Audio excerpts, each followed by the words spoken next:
Hello everyone, welcome back to your channel Study with Sunny. Today we are going to learn the most important topic from English grammar and the most important topic for the aspirants of UP TET paper 2 English. Okay? तो आज जो हम topic start कर रहे हैं वो है हमारा नरेशन. नरेशन जिसे हम डायरेक्ट एंड इनडायरेक्ट स्पीच भी कह देते हैं. चलिए स्टार्ट करते हैं, जो कि एक बहुत इंपॉर्टेंट टॉपिक है. अगर आप आज इस टॉपिक को क्लियर कर लेते हैं तो आप बहुत अच्छे मार्क्स अर्न कर सकते हैं यूपी टेट 2026 में. ठीक है, आइए देखते हैं. नरेशंस क्या होता है? Narrations means reporting the words of speaker. किसी स्पीकर बोलने वाले के वर्डों को नरेट करना. किसी बोलने वाले वर्डों को, बोलने वाले जो बोल रहा है उसके वर्डों को रिपोर्ट करना, बताना, उसे क्या कहते हैं? Narration. There are two types of narration. दो तरह के होते हैं, डायरेक्ट स्पीच और इनडायरेक्ट स्पीच. ठीक है, डायरेक्ट इनडायरेक्ट आपने पढ़ा हुआ होगा. डायरेक्ट इनडायरेक्ट को अच्छी तरह से पढ़ने के लिए मैंने अलग इसकी वीडियो बनाई हुई है. आप चाहें तो मेरे चैनल पर जाकर उसमें आराम से इसे पढ़ सकते हैं. ठीक है, देखिए direct and indirect speech. Direct speech when we write the exact word of the speaker inside quotation mark. जब हम कोटेशन मार्क के अंदर एग्जैक्ट वही वर्ड लिखते हैं जो स्पीकर यानी बोलने वाले के द्वारा कहे गए हैं. ठीक है, स्पीकर ने जैसा कहा है उसी जैसा का तैसा ही कोटेशन मार्क के अंदर रख देना, उसे क्या बोलते हैं? Direct speech. जैसे कि Ram said I am happy. Ram ने कहा मैं खुश हूँ. मैं खुश नहीं हूँ, बोलने वाला खुश नहीं, यानी राम ने कहा होगा कि वो खुश है. इस तरह से राम, वैसे मैं तुमसे कह रहा हूँ कि मैं खुश हूँ, तो तुम किसी और को कहोगे कि सनी बोला वो खुश है.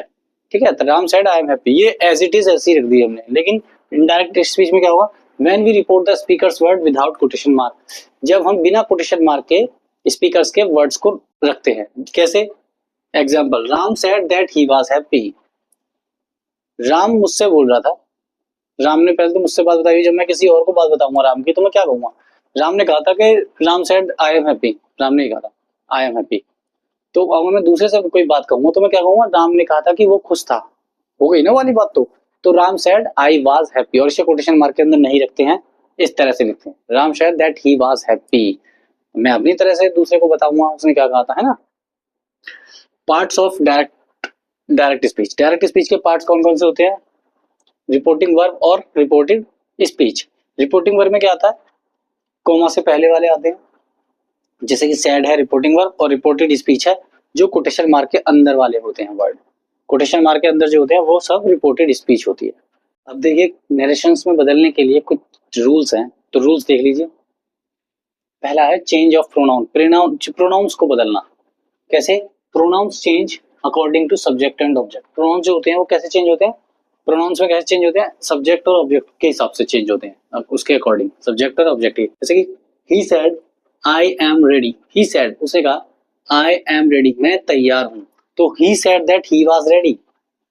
ठीक है, आई का हो गया he said that he was ready.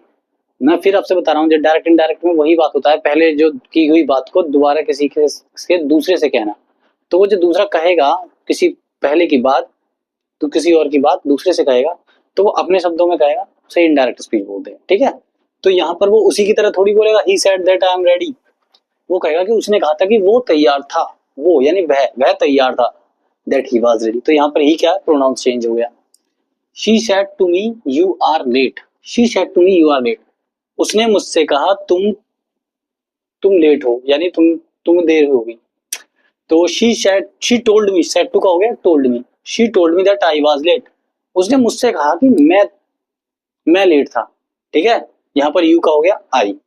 तो प्रोनाउंस चेंज हो गए. ठीक है, दूसरा है चेंज ऑफ टेंस. टेंस को चेंज करना. टेंस यानी काल को चेंज करेगा, पास्ट प्रेजेंट का पास्ट में बना देना, इस तरह से. If reporting verb is in past tense then tense change, है ना. अगर रिपोर्टिंग वर्ब पास्ट में है तो टेंस चेंज होंगे, यानी प्रेजेंट के पास्ट में हो जाएंगे. जैसे कि डायरेक्ट स्पीच एम और इज की इनडायरेक्ट बनाते वक्त वाज हो जाएगा. डायरेक्ट स्पीच आर है तो इनडायरेक्ट बनाते वक्त वर हो जाएगा. हैज और हैव का हैड हो जाएगा. डू और डज का डाई हो जाएगा. डिड हो जाएगा, सॉरी विल का वुड हो जाएगा. कैन का कुड हो जाएगा. ठीक है, तो एग्जांपल देखिए. He said I work hard. उसने कहा मैंने मेहनत की, है ना. मैंने मेहनत. आई वर्क हार्ड, मैंने कठिन काम किया. तो वर्क हार्ड प्रेजेंट है, वर्क पास्ट में करने के लिए वर्क का वर्कड हो गया. देखो, I worked hard. He said that he worked hard. I का ही हो गया, वही प्रोनाउन चेंज. और प्रेजेंट का पास्ट में हो गया वल्धार। उसने कहा था कि काम है ना, कठिन काम किया था। She said I will come, उसने कहा कि मैं आऊंगी, उसने कहा मैं आऊंगी।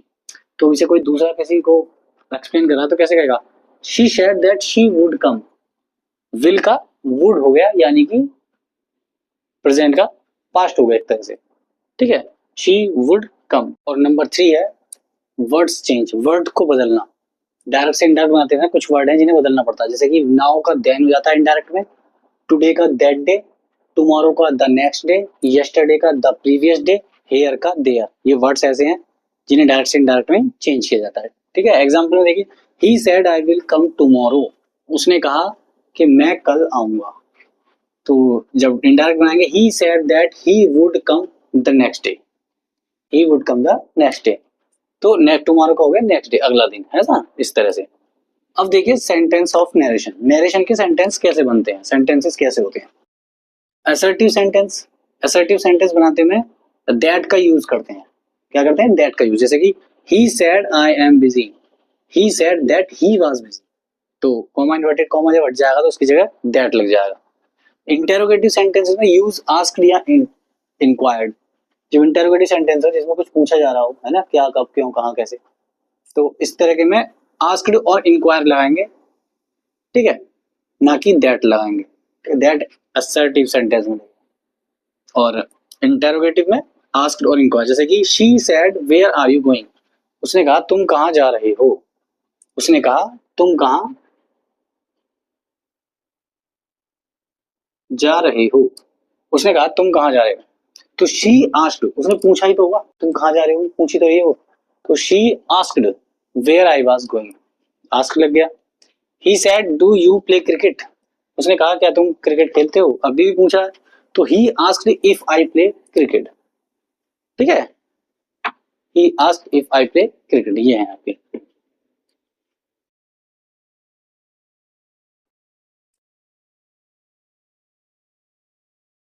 नंबर 3 है इंपेरेटिव सेंटेंस। इंपेरेटिव सेंटेंस में क्या करना है? Use order, requested, advised.